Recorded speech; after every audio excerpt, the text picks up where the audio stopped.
ya thu ti kan tiam dun song te kha ngil thei hian ka moi si lo shil thiam har amak ana an soi dam lai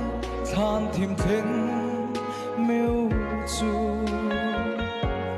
mu le mal reng an nei thei don em le khua re hian min nem ma na du thu leng sa mai mo ka chan to lim te kan len dun lai ni song te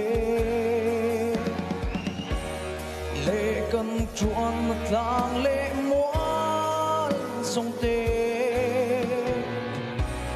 phong ring nang i lai ri lan